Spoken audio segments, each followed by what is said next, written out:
Um bom dia, um feliz sábado. Tão bom estarmos aqui reunidos mais uma vez na casa de Deus. Nós aqui, o pessoal da programação, estamos reunidos aqui na house. Você que está na sua casa, vou mencionar hoje aqui que a gente está com um número bem reduzido devido às medidas de segurança, às medidas de saúde, mas que Deus seja louvado nessa manhã e que nós possamos honrar e engrandecer o nome dEle. Convido você que está aí na sua casa para a gente falar com Deus. Grandioso Deus, obrigado, Pai. Nós te agradecemos mais uma vez por essa oportunidade incrível que o Senhor nos dá de estarmos aqui reunidos na casa de Deus e também estarmos cada um no conforto da sua casa, mas estar em oração, estar com a mente limpa para poder receber a Tua palavra, Pai. Nós te agradecemos por todas as bênçãos desse dia, em nome do Teu Filho Jesus. Amém. Louvor, ele é o sorriso da alma. É uma frase bem famosa que tem em diversas canções. Convido a você a fazer sua alma sorrir bastante, a gente cantar bem forte, embora você não vai estar aqui presente, você vai estar na sua casa. Então você está convidado a cantar, ficar de pé. Quem tiver com violão aí pode tocar junto. Quem quiser cantar junto também, bem forte, pode fazer em voz. O importante é a gente louvar e engrandecer o nome de Deus. Vamos lá? Tudo por Ele.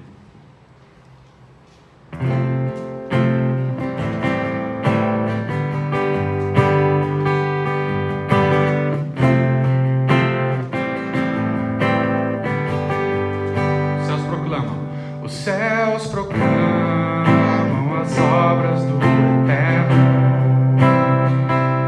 galáxias cantam de sua imensidão, e uma voz com sons de glória ecoa em toda a criação.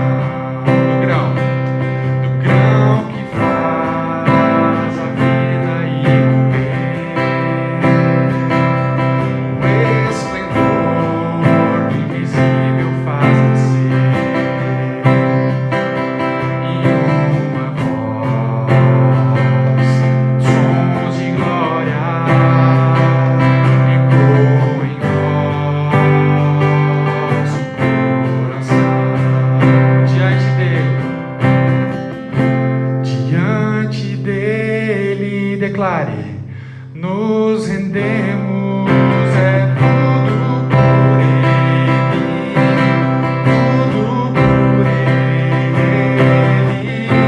a Ele é glória e para sempre, é tudo por Ele, tudo por Ele.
seja em nós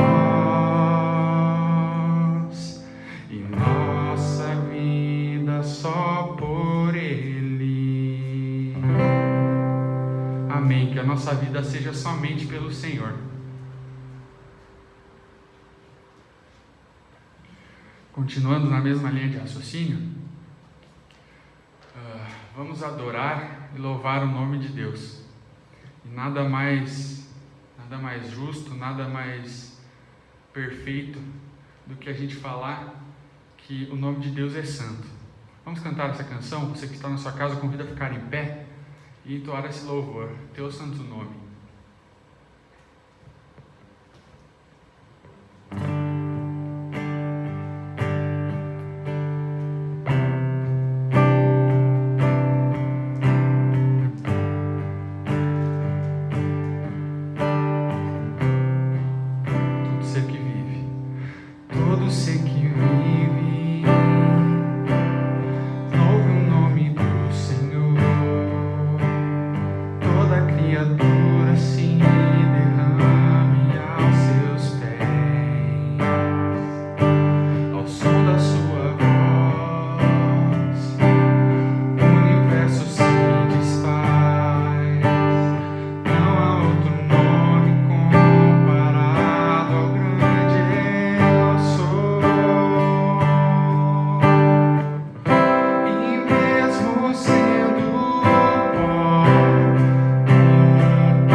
Só vocês.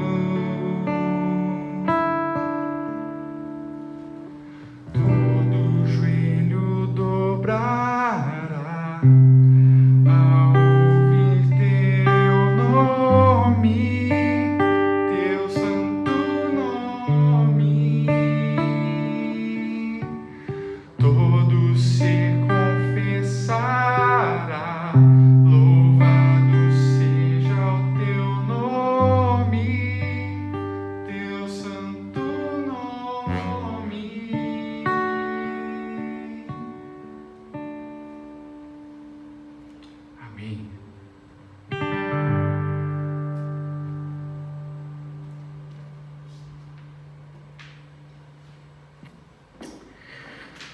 Louvado seja Deus, porque temos a oportunidade de adorarmos ao Senhor por meio dos louvores, mas também chegou um momento de nós adorarmos a Deus e reconhecermos a sua soberania, a sua grandeza e contribuirmos com os seus propósitos através dos nossos dízimos e das nossas ofertas. A Bíblia deixa bem claro, pelo ensino do apóstolo Paulo em Coríntios, que Deus ama aquele que dá com alegria. Eu acho que uma das grandes motivações para que nós sejamos fiéis nos dízimos e também sejamos liberais nas ofertas não somente a gratidão e o reconhecimento de que Deus é dono de todas as coisas, mas eu acredito que um dos principais objetivos de nós contribuirmos com dízimos e ofertas é a certeza que nós temos de que Deus tem uma missão no mundo.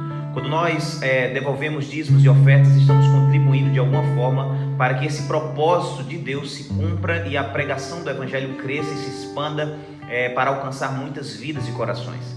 Nesse momento nós teremos a oportunidade de devolver os dízimos e ofertas, mesmo não estando nas nossas igrejas locais. Você tem a oportunidade de usar o aplicativo 7Me, que a maior parte de nós já está acostumado a usar esse aplicativo nesse período, principalmente da pandemia, mas também você tem a oportunidade de procurar o seu tesoureiro ou tesoureira de sua igreja, assim como também os líderes, os anciãos da igreja, e marcar com eles ali um momento para que você faça então sua devolução no envelope, caso você não queira usar o aplicativo.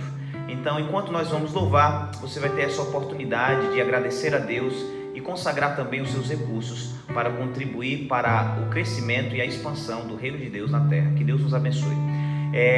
Quando a gente terminar de louvar, a gente vai fazer uma oração agradecendo a Deus por esse momento e também intercedendo por nossas necessidades.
Como você está aí, eu quero convidar você a fechar os seus olhos. A gente vai orar agradecendo a Deus por esse momento, agradecendo também por termos a oportunidade de contribuir com dízimos e ofertas. E em seguida nós vamos também abrir a palavra de Deus e vamos ouvir o que Deus tem a nos falar através da sua palavra. Então feche seus olhos onde você se encontra.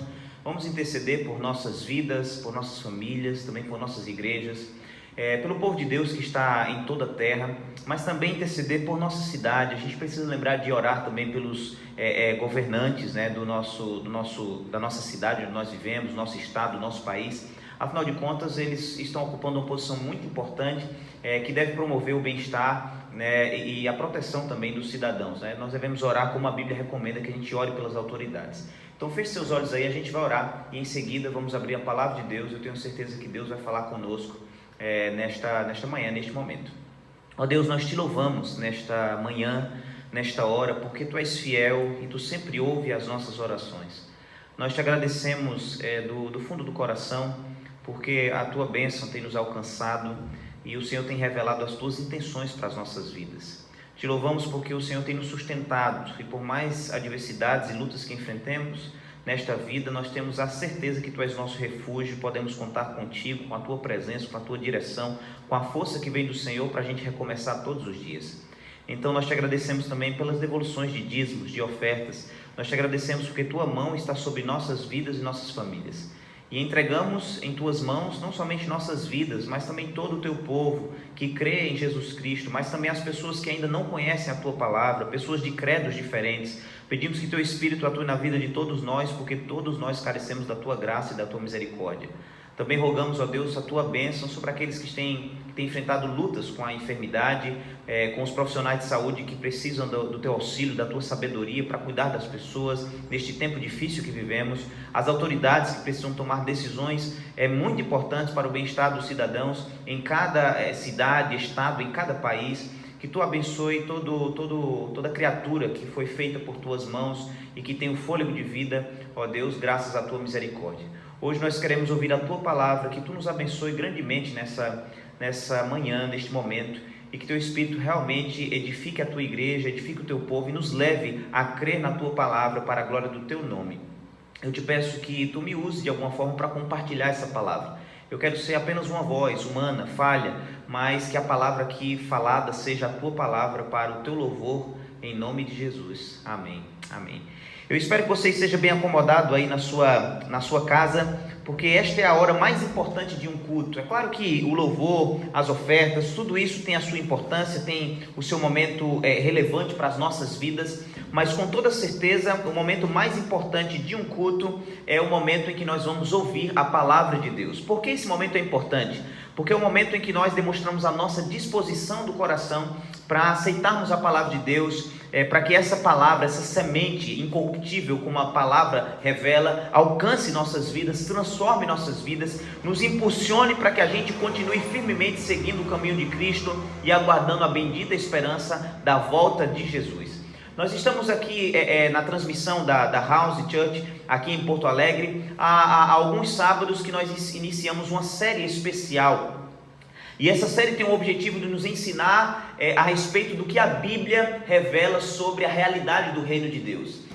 No primeiro encontro que nós tivemos tratando desse assunto, nós percebemos que a Bíblia deixa claro que o reino de Deus, por mais que seja uma promessa e que seu cumprimento se cumpra, aconteça, seja uma realidade futura, mas nós vimos também a realidade que a Bíblia apresenta de que o reino de Deus já foi inaugurado quando Jesus veio a este mundo.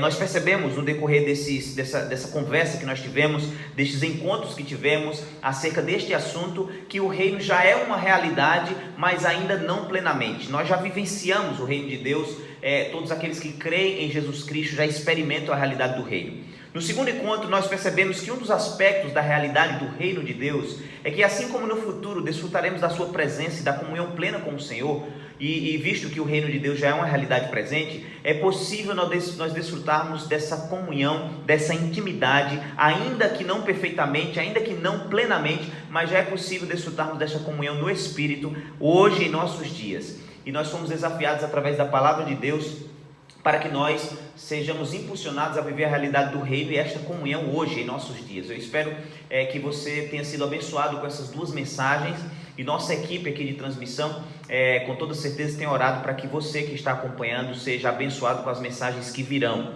Se você não acompanhou essas duas últimas mensagens, eu desafio você a dar uma assistida aí no canal da House, inclusive se inscrever no canal e assistir esses dois sermões para que você aprofunde o seu entendimento acerca desse assunto. E hoje nós vamos ter uma mensagem também que vai dar sequência a essa série, e eu quero que você abra sua Bíblia, se possível, no Evangelho de Marcos. O capítulo que nós vamos ler é o primeiro capítulo do Evangelho de Marcos, e eu espero que você encontre aí. Marcos é o segundo livro do Novo Testamento, vem logo após o Evangelho de Mateus, e nós vamos ler Marcos capítulo 1, e nós vamos ler o versículo 14 e o versículo 15. A gente vai ler alguns textos hoje da Bíblia, e meu objetivo, eu tenho certeza que vai ser bem simples, assim, vai ser bem claro para você. Meu objetivo é que você entenda realmente a mensagem deste momento, desta manhã, e que seja abençoado com esta mensagem. Marcos capítulo 1, versículo 14 e 15, leia comigo por favor, diz o seguinte: Depois de João ter sido preso,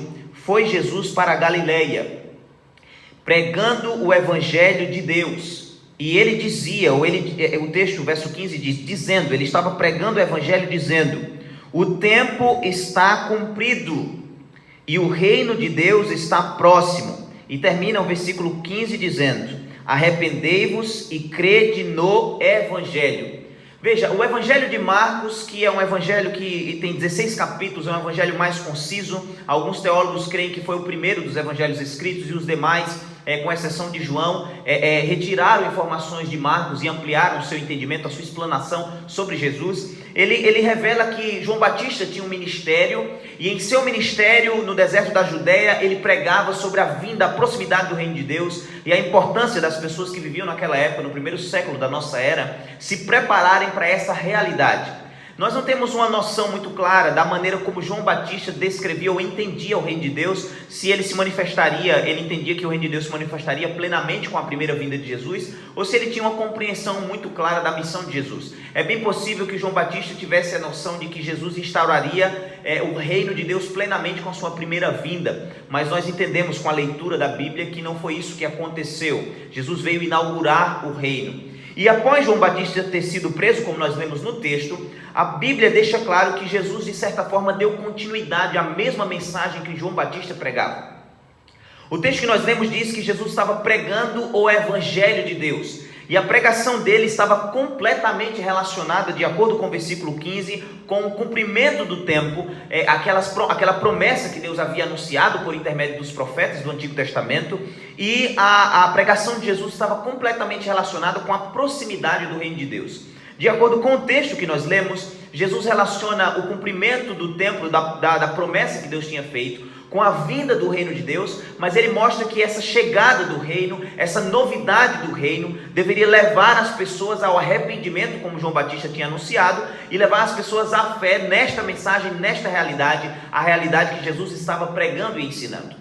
Veja, quando Jesus começou a ensinar essas coisas, e todos os evangelhos deixam bem claro que ele estava bem focado nesse tipo de assunto, a Bíblia diz que Jesus viveu com o propósito de manifestar esse reino, tudo que ele realizou foi com esse objetivo, mas para a sua comunidade de fé, a comunidade dos discípulos, a comunidade do reino, Jesus fez um desafio para essa comunidade. No próprio evangelho de Marcos fica claro esse desafio após ele ressuscitar, ao terceiro dia, no final do seu, eu posso dizer, do seu ministério aqui na terra. Abra comigo, por favor, o Evangelho de Marcos, a sua Bíblia no Evangelho de Marcos, e eu quero convidar você a abrir no último capítulo do Evangelho de Marcos, o capítulo 16. Marcos, capítulo 16, e nós vamos ler ali o versículo 15 e o versículo 16. Marcos 16, verso 15 e 16, certo? São os dois textos desse Evangelho que nós vamos ler nesta manhã.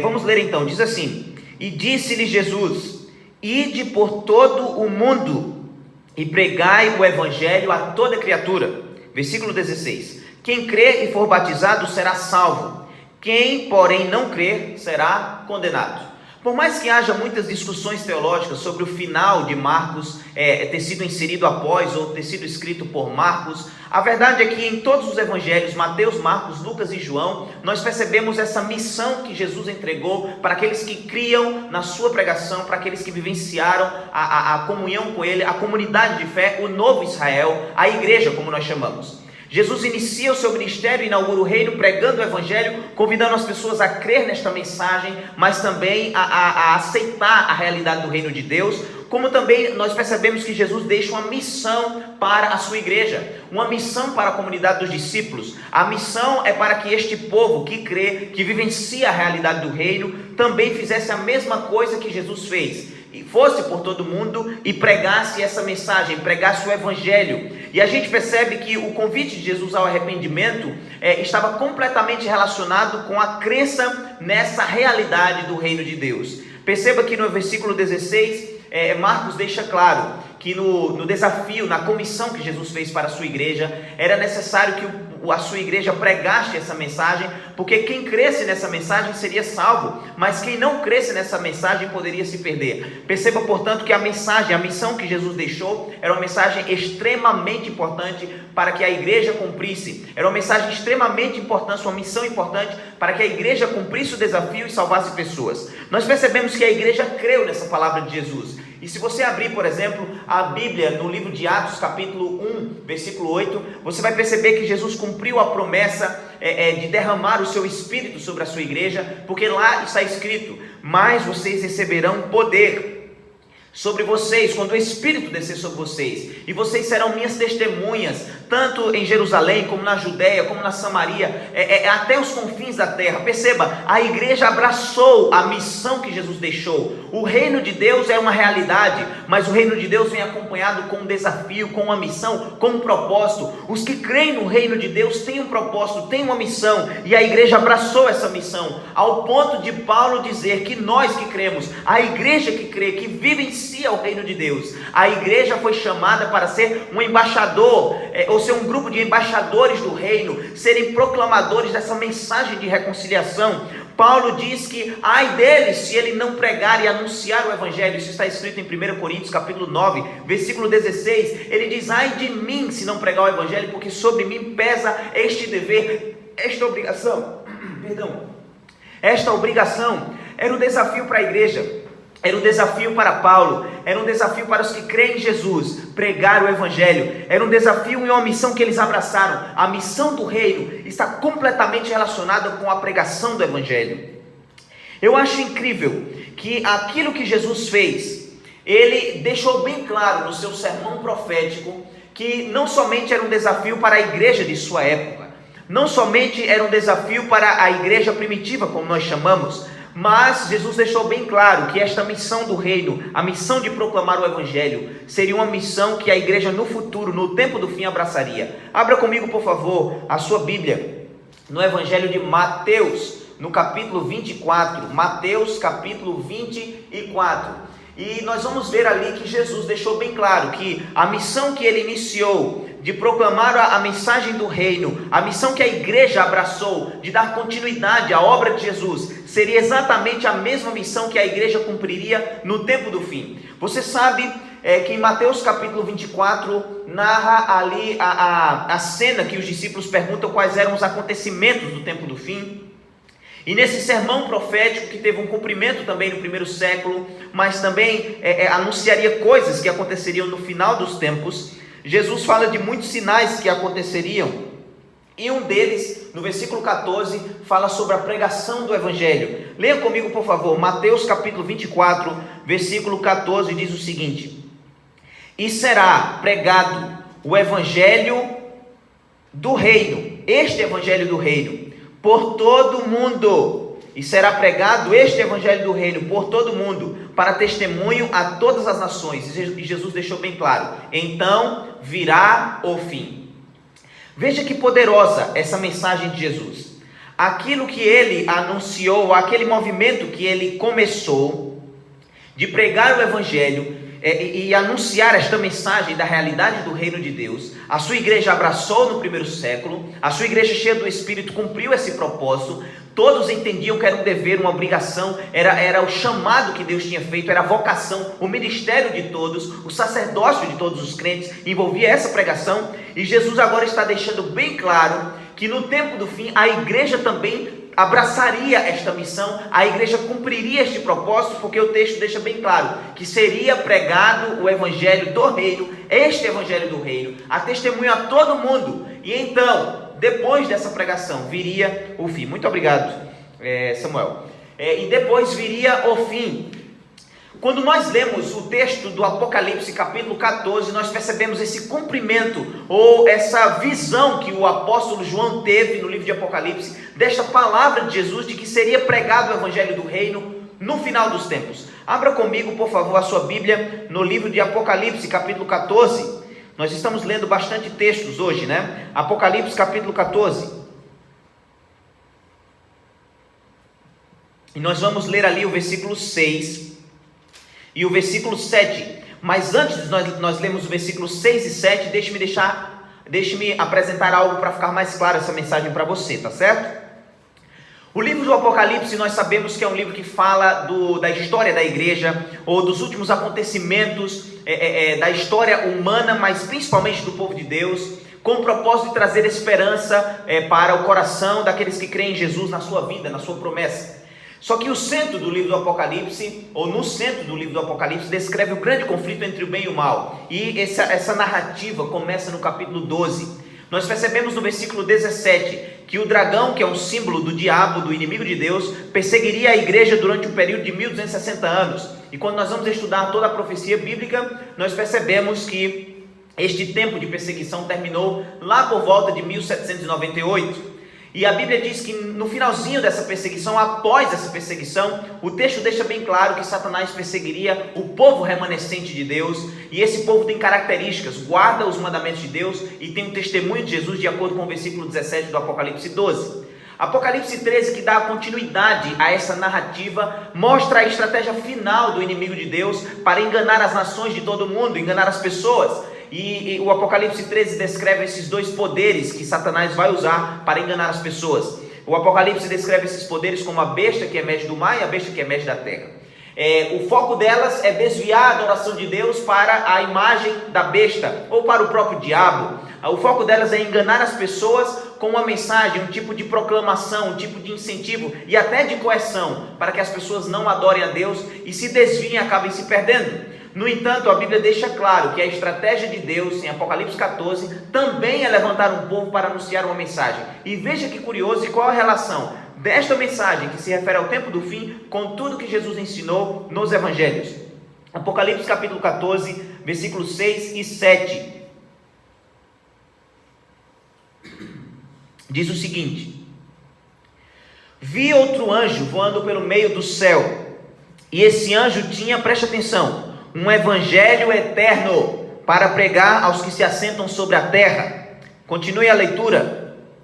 E a cada nação, e tribo, e língua, e povo. E o que é que esse anjo dizia de acordo com o Apocalipse? Leia o versículo 7, por favor. Dizendo em grande voz: temei a Deus e dai-lhe glória, pois é chegada a hora do seu juízo, e adorai aquele que fez o céu, a terra, o mar e as fontes das águas. Depois vai dar mais detalhes sobre as mensagens desses anjos, que são símbolos dos mensageiros de Deus no tempo do fim. E o versículo 12 vai deixar bem claro que povo é esse que está proclamando essa mensagem. Aqui está a perseverança dos santos, diz o versículo 12. Os que guardam os mandamentos de Deus e têm a fé em Jesus Cristo. Preste atenção, vamos juntar todas essas peças desse grande quebra-cabeça, ok? A gente percebe que Jesus vem inaugurar o reino de Deus. E dando sequência à missão do Batista, ele começa a pregar o evangelho, dizendo que o reino de Deus está próximo e que é necessário que o povo que ouve essa mensagem se arrependa, se converta. A gente percebe que esse Jesus que anunciou este evangelho, esta mensagem, por causa da proximidade, da realidade do reino de Deus, ele desafiou a sua igreja para que ela também fosse pelo mundo, pregasse o evangelho, e a missão dessa igreja poderia mudar o destino das pessoas, porque aqueles que crescem seriam salvos e aqueles que não crescem seriam condenados. A gente percebe que a igreja que creu em Jesus abraçou essa missão e recebeu o Espírito para cumprir essa missão e ser testemunha desse evangelho em seu tempo, em seu período, a ponto de Paulo dizer que era um dever dos cristãos anunciar o evangelho. Jesus mostrou que por mais que a igreja no tempo do passado, na sua época, tenha cumprido o seu desafio, essa missão de pregar o evangelho seria uma missão da igreja no tempo do fim, porque ele disse que seria pregado o evangelho do reino, em testemunho às nações, depois viria o fim. E agora a gente está lendo no Apocalipse que a estratégia de Deus no tempo do fim, para que as pessoas se preparem para o final de todas as coisas, para a volta de Jesus, para a consumação do reino de Deus, é Deus enviar mensageiros que proclamam o evangelho do reino de Deus e que anunciam para as pessoas: temei a Deus e dai-lhe glória, porque é chegada a hora do seu juízo. E diz que este povo é aquele que guarda os mandamentos de Deus e também tem a fé em Jesus. Preste atenção, se você esquecer de tudo que eu disser, não esqueça dessa simples frase, que é o principal propósito desse sermão. Deus está nos chamando para que nós venhamos a proclamar o evangelho do reino. Preste atenção, porque aquele que nasceu no reino, nasceu para uma missão. Porque aquele que se envolve com as coisas de Deus, também faz as coisas de Deus. Porque aquele que se envolve na comunhão com Deus, se envolve na missão de Deus. Porque aquele que crê em Jesus Cristo, anuncia também sobre Jesus Cristo. Jesus deixou um desafio para mim e para você. Nós que vivemos no tempo do fim, nós que estamos vivendo nesse período, enquanto Satanás está usando da sua estratégia para enganar pessoas, Deus chamou você que crê em Jesus para vivermos esta realidade que Jesus deixou para nós. Nós somos chamados, nós que cremos no reino de Deus, nós que cremos que Ele é uma realidade presente, mas também será uma realidade futura, plena, quando Jesus voltar. Nós temos a missão de proclamar o evangelho do reino, a vinda do reino de Deus, de maneira inaugural, com a presença de Jesus. E isso que nós experimentamos em nossa vida hoje no presente, nos impulsiona a proclamarmos o evangelho, assim como diz no livro Desejado em Todas as Nações: Todo verdadeiro discípulo, todo verdadeiro seguidor de Jesus já nasce no reino de Deus como um missionário. Se você é um cristão, se você crê em Jesus, se você faz parte dessa igreja ou de qualquer outra igreja, entenda, Deus chamou você para proclamar o evangelho do reino. Deus chamou você para manifestar a realidade, anunciar a realidade de que o reino de Deus chegou. E eu quero responder aqui para você duas perguntas simples, para que fique clara essa mensagem. O que é o evangelho? E o segundo é como nós podemos cumprir esse propósito, como nós podemos proclamar. A Bíblia deixa claro que o evangelho, de certa forma, é uma mensagem. Uma mensagem. Abra sua Bíblia em Romanos capítulo 1, o versículo 16. Romanos capítulo 1, o versículo 16. É muito conhecido esse texto. Romanos capítulo 1, versículo 16. E você vai perceber que Paulo dá uma descrição ou uma definição do que é o evangelho. Afinal de contas, se Deus nos chamou como igreja, nós que vivenciamos a realidade do reino e cremos nisso, para que nós proclamemos o evangelho do reino, nós precisamos saber o que é esse evangelho. Romanos capítulo 1, versículo 16, diz o seguinte: pois não me envergonho do evangelho, preste atenção, porque o evangelho é o poder de Deus para a salvação de todo aquele que crê. Verso 17, vamos continuar. Todo aquele que crê, primeiro do judeu e também do grego. Versículo 17, visto que a justiça de Deus se revela no evangelho, de fé em fé, como está escrito, o justo viverá pela fé. Veja, Paulo define o evangelho como uma mensagem, a mensagem do poder de Deus. A palavra evangelho significa boas novas, é uma mensagem, é um anúncio que alguém vem trazer. Quando Jesus vem e prega o evangelho, ele está anunciando uma mensagem e vivenciando uma realidade. Ele está dizendo, e a mensagem é o seguinte: o reino de Deus chegou, o reino de Deus é uma realidade. A mensagem do evangelho tem tudo a ver com a realidade do reino de Deus. E o que é o reino de Deus? O que é o evangelho? O evangelho é a mensagem de que o reino de Deus chegou. O evangelho é a mensagem de que Deus está presente. O evangelho é a mensagem de que Deus é justo e é amor. O evangelho é uma mensagem de que Deus, em sua justiça, exalta a sua lei, exalta a sua vontade em contraste com a vontade dos homens. O evangelho é a mensagem de que Deus está redimindo e salvando todas as coisas, restaurando, libertando todas as coisas. Perceba como o evangelho, a mensagem de que o reino de Deus chegou, tem tudo a ver com aquilo que Jesus anunciou e viveu. Jesus pregou o evangelho e essa mensagem era a mensagem de que Deus estava presente, é claro, porque a Bíblia diz que quando Jesus veio, ele veio para mostrar que Deus era conosco e está conosco. Então você que foi chamado para proclamar o evangelho tem esse propósito de anunciar que o reino de Deus é uma realidade, anunciar que Deus está presente. Veja, quando Jesus proclamou a mensagem do evangelho, ele proclamou e mostrou claramente nos seus ensinos e na sua vida que Deus é justo e amor. Este é o conteúdo do evangelho, é exaltar os atributos de Deus, é apresentar para o mundo que Deus é justo, que as intenções dele são as melhores, que a vontade de Deus é que nós sejamos fiéis à sua lei, que o amor de Deus nos dá segurança, nos dá confiança de desfrutarmos de um relacionamento com ele. Preste atenção, o evangelho é essa mensagem que abraça toda essa realidade do reino, a realidade de que Deus está presente, mas a realidade de que a sua justiça também está sendo manifestada no mundo.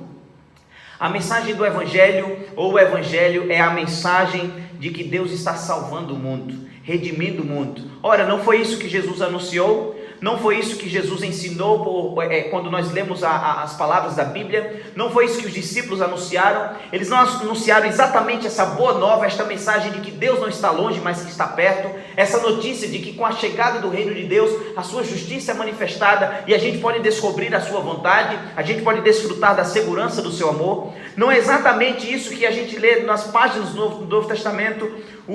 Jesus anunciando que Deus estava salvando no próprio nascimento, quando Gabriel vai anunciar a Maria a missão de Jesus, ele diz que ele veio para salvar o seu povo. Veja, a mensagem do evangelho tem tudo a ver com a presença do reino de Deus, tem tudo a ver com salvação. E se nós somos chamados para proclamar o evangelho, precisamos entender o conteúdo do evangelho. O evangelho é a mensagem de que o reino de Deus é uma realidade, e nós que vivemos no tempo do fim, qual é o nosso propósito? Anunciar a mensagem de que o reino de Deus já chegou, mas também que o reino de Deus já está vindo plenamente. Mostrar que Deus será presente, mostrar que Deus manifestará sua justiça e seu amor, mostrar que Deus vai redimir todas as coisas de uma vez por todas. Essa é a definição do Evangelho. Entenda, Deus chamou você para que você proclame o Evangelho, e o Evangelho é a mensagem da realidade do reino de Deus. Só que como nós podemos cumprir esse propósito? Como nós podemos cumprir essa missão? Abra sua Bíblia rapidamente no Evangelho de João, e a Bíblia vai nos ensinar como cumprir esse propósito. João capítulo 17. João capítulo 17. Eu espero que você esteja grifando esses textos para que você compreenda melhor sobre esse assunto. João capítulo 17, o versículo 18. João capítulo 17, o versículo 18.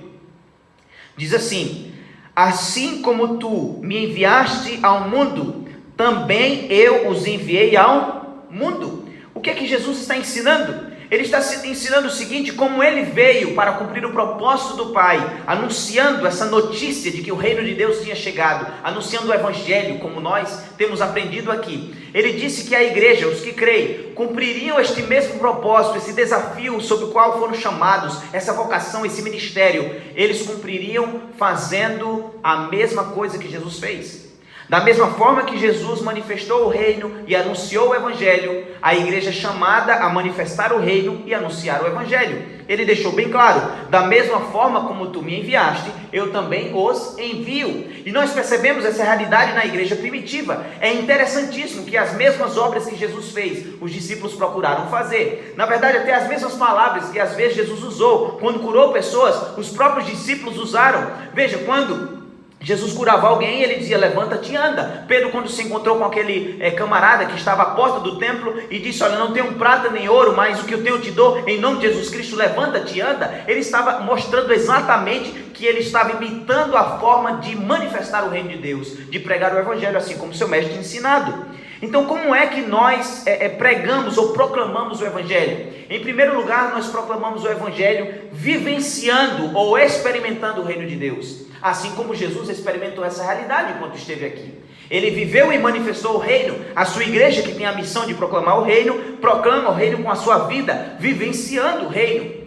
É por isso que Jesus disse lá no seu Sermão do Monte, que é um sermão que ensina a vida do reino, que nós que cremos nele, que seguimos ele, devemos buscar em primeiro lugar o reino de Deus e a sua justiça, e as demais coisas serão acrescentadas. E é por isso que Paulo disse em Romanos capítulo 14, que o reino de Deus não é comida nem bebida, mas alegria e paz na presença do Espírito Santo. O que é que ambos estão ensinando? Estão ensinando que nós proclamamos o Evangelho do reino, como Deus nos desafiou, através de uma experiência, de uma vida no reino. E como é que nós vivemos essa vida? É muito simples. Veja como as peças vão se encaixar. Se a mensagem do Evangelho anuncia que Deus está presente, então nós experimentamos o reino nesta comunhão com esse Deus. Você entendeu? Se Deus está presente, como é que nós vivenciamos a realidade do reino? Nesta comunhão. É assim que nós proclamamos o Evangelho. É intimidade, é vivenciando a realidade do reino. Se Deus vem manifestar a sua justiça e mostra a sua vontade, como é que nós proclamamos o Evangelho por meio dessa experiência? Obedecendo a Deus e manifestando a sua justiça por meio de obediência, de fidelidade, por meio de uma vida de santidade. Obviamente, quando nós queremos proclamar o Evangelho, mas não desfrutamos da presença de Deus, do Espírito, dificilmente vamos cumprir esse propósito. Se nós queremos proclamar que o reino de Deus é uma realidade, a mensagem do Evangelho, mas nós vivemos uma vida assim como as pessoas que não creem vivem, dificilmente a gente vai mostrar que o reino é uma realidade. Haverá uma incoerência em nossas vidas. Mas quando nós cremos na mensagem do Evangelho, Deus espera que a gente cumpra o propósito de proclamar o Evangelho, experimentando a realidade do Evangelho, experimentando o reino de Deus, em comunhão com Deus, mas também numa vida de santidade, numa vida de obediência, praticando a justiça do reino, praticando os princípios do reino, que a gente vai ver mais detalhes em outro sermão. Como é que a gente vivencia a realidade do reino? Como é que a gente experimenta? Experimenta da mesma forma que Jesus experimentou. Se o reino de Deus chegou e Deus está salvando todas as coisas, ou redimindo, restaurando todas as coisas, como é que nós experimentamos o reino? Exatamente fazendo o que Jesus fez quando manifestou o reino. É cuidando das pessoas, é amando as pessoas, é dando pão para quem não tem, é estendendo a mão e curando, é sendo a presença para aquele que é solitário, é sendo suporte e apoio para a viúva e para o órfão, é de alguma forma exaltando resgatando os valores e os direitos de cada pessoa, entendendo a liberdade de cada pessoa e respeitando a liberdade de cada pessoa. Em outras palavras, uma das formas que nós temos para proclamar o evangelho do reino de Deus é experimentando o reino de Deus. Sabe qual é o grande desafio? O grande desafio é que às vezes nós cremos na mensagem do evangelho, mas nós não temos uma experiência com essa realidade. Nós cremos que o evangelho anuncia que o reino de Deus já chegou, mas nós não experimentamos a realidade do reino. Nós cremos que inclusive no futuro Deus manifestará o seu reino plenamente, mas nós não vivenciamos nem um pedacinho disso aqui agora. Quando a igreja passar a viver a realidade do reino de Deus, experimentando, ela vai sacudir o mundo. E é por isso que Jesus disse: quando vocês aprenderem a me amar, a amar como eu amo vocês, amar a Deus e amar aos outros, aí sim vocês vão impactar o mundo. Porque o amor é o maior princípio, ou a maior evidência de que nós vivenciamos o reino de Deus. O amor a Deus e aos outros são provas de que o reino de Deus é uma realidade. O amor é o ápice da vida de santidade. É mais do que seguir regras do reino de Deus. É mais do que seguir regras de uma igreja ou costumes de uma igreja. É aprender a amar como no reino de Deus amaremos plenamente. É quando nós experimentamos o reino que nós proclamamos o evangelho. Só que veja, proclamar o evangelho não é só experimentar o reino, porque não foi assim que Jesus fez. Jesus experimentou a realidade do reino e manifestou esse reino, mas Jesus também fazia algo que nós precisamos aprender a fazer. E isso fica claro porque no primeiro texto que nós lemos, porque ele pregava o evangelho. Veja, existe uma famosa frase de um teólogo passado que diz que nós devemos pregar o evangelho e, se necessário, devemos falar. Essa frase, de certa forma, ela está certa, mas ela também tem uma brecha para um erro. E muitos cristãos utilizam frases e essas ideias para não se envolver na pregação, no ensino da palavra.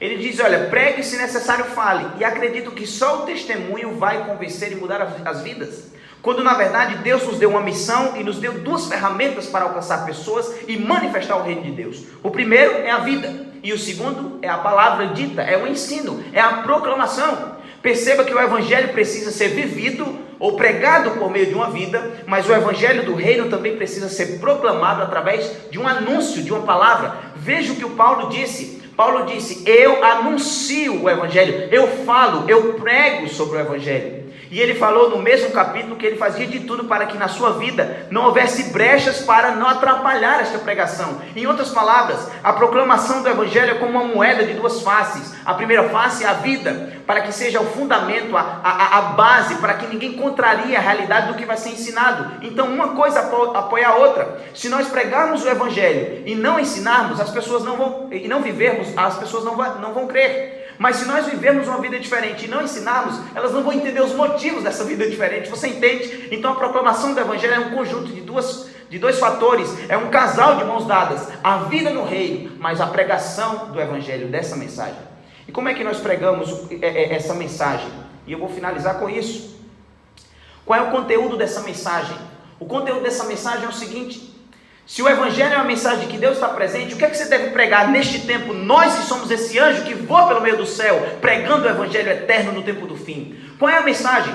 Enquanto o mundo se questiona se Deus está longe ou perto, ou se Ele existe, a mensagem do evangelho diz o seguinte: Deus está presente aqui. É essa mensagem que você tem que anunciar, a mensagem de que Deus se fez homem, habitou entre os homens e na vida de Jesus revelou a face e as intenções de Deus. É esta mensagem que você tem que anunciar, a mensagem da vida de Jesus, da encarnação. O nosso Deus está perto de nós, nós podemos desfrutar de uma comunhão. Então sua vida e a minha vida, quando vivencia esta realidade, desfrutando de uma comunhão no Espírito, e nós pregamos que Deus está perto e evidenciamos em nossa vida de que de fato é possível ter comunhão, isso é mais fácil impactar o coração das pessoas. A mensagem do Evangelho, portanto, é uma mensagem que fala sobre a vida de Jesus, sobre a encarnação de Deus, Deus ter vindo à terra mostrar a sua cara. A mensagem do Evangelho é mais do que falar sobre a vida de Jesus, ou a encarnação de Deus, como diz o Evangelho de João. A mensagem do Evangelho é falar sobre a morte de Jesus. A mensagem do Evangelho é mostrar que Jesus morreu para salvar pecadores. A mensagem do Evangelho é mostrar que as intenções de Deus são as melhores. Ele não apenas está presente, mas Ele veio para salvar, Ele veio para reconciliar, Ele veio para livrar da condenação, Ele veio para morrer pelos pecadores, Ele veio para buscar os perdidos, como Ele mesmo disse. Este é o conteúdo da mensagem do Evangelho. A mensagem do Evangelho é mais do que ensinar doutrinas distintivas de uma determinada denominação. A mensagem do Evangelho é muito mais do que ensinar sobre tradições. A mensagem do Evangelho está centralizada em um fator: o reino de Deus chegou, e porque Ele veio, podemos desfrutar da sua presença. Porque Ele veio, nós podemos reconciliar-nos com Ele. Ele morreu para nos salvar e nos redimir. É isso que você tem que falar. Você tem que falar sobre a encarnação de Jesus. Você tem que falar sobre a morte de Jesus. E é claro que quando nós percebemos a vida de Jesus e a sua morte, nós entendemos uma vida justa, uma vida santa, que exaltou a lei de Deus. Por isso que na mensagem do Evangelho falamos sobre a lei de Deus, não por causa da lei em si, mas por causa dos padrões de justiça que haverão no céu. Quando nós vemos a vida de Jesus vivenciando o reino de Deus, nós pregamos sobre isso, para que ele seja um modelo para as nossas vidas, e não só um modelo a ser seguido, mas alguém que vive em nós, para nos ensinarmos a viver nos princípios, na realidade do reino. Nós precisamos ensinar sobre a vida, sobre a morte de Jesus. Mas se tem algo neste tempo de fundamental importância para nós, que somos a igreja do tempo do fim, nós que somos o anjo do Apocalipse que voa pregando o Evangelho eterno no tempo do fim, enquanto todo mundo está sendo iludido ou desviado com visões diferentes de Deus, ou buscando outros meios de perdão e salvação, somos nós que anunciamos essa mensagem. Mas se tem uma mensagem muito importante neste tempo, talvez a última mensagem a ser dada, a mensagem de que o reino de Deus não apenas foi inaugurado quando Deus se fez homem e habitou entre nós, mas a mensagem de que o reino de Deus será plenamente restaurado. Nós precisamos pregar esta verdade, a verdade de que Jesus voltará a segunda vez. A primeira vez foi para inaugurar o reino, e ele deu a missão para a igreja, mas no tempo do fim a igreja tem uma missão, não só de mostrar e viver a realidade de que o reino de Deus é presente, mas apontar para o futuro. Jesus está voltando, e quando ele vier nas nuvens dos céus com poder e glória, ele vem para trazer a recompensa para o seu povo. Quando ele vier com poder e glória, os seus anjos com ele, o seu povo que com grande expectativa o aguardava, os que estiverem vivos serão transformados, os que descansaram nele serão ressuscitados, e todos os que creram durante suas vidas subirão com Cristo, seu Senhor, o Rei dos Reis e Senhor dos Senhores, para desfrutar as delícias do reino por toda a eternidade. Presta atenção, se você crê no reino de Deus, o reino de Deus já é presente, você tem uma missão, a sua missão é proclamar o Evangelho, e o Evangelho é a mensagem de que o reino de Deus chegou. O Evangelho é a mensagem de que Deus está presente, de que Deus está mostrando a sua vontade, de que Deus está restaurando todas as coisas. E como você proclama o Evangelho? Você proclama o Evangelho com a vida no reino, com a vida experimentando a realidade do reino, ainda que não plenamente. Você não é perfeito em sua comunhão, mas Deus quer que você viva essa realidade dentro do possível, vivendo no Espírito. Você não é perfeito em sua vida de obediência, mas Deus quer que você busque o ideal, vivendo para Cristo e deixando Ele viver em você. Você talvez não possa transformar o mundo, você esteja com as mãos atadas nesse período que estamos vivendo, mas você pode mudar algumas vidas, você pode manifestar o reino de Deus amando, cuidando, curando, restaurando, alimentando. Você precisa proclamar o Evangelho, ensinando que Deus esteve aqui, está aqui e estará para sempre. Você precisa proclamar o Evangelho, mostrando que as intenções de Deus ao viver e morrer era para salvar a gente. Ele está vindo salvar de uma vez por todas. Você é desafiado a proclamar o Evangelho, mostrando que Jesus vai voltar. Jesus vai voltar. Nós vivemos tempos difíceis no mundo, não é verdade? Vivemos um tempo em que um vírus paralisou e mudou a rotina de muita gente. Eu fico pensando quando nós recebemos a notícia, e espero que sim, de que descobriu-se a cura e ela vai ser liberada para todo mundo.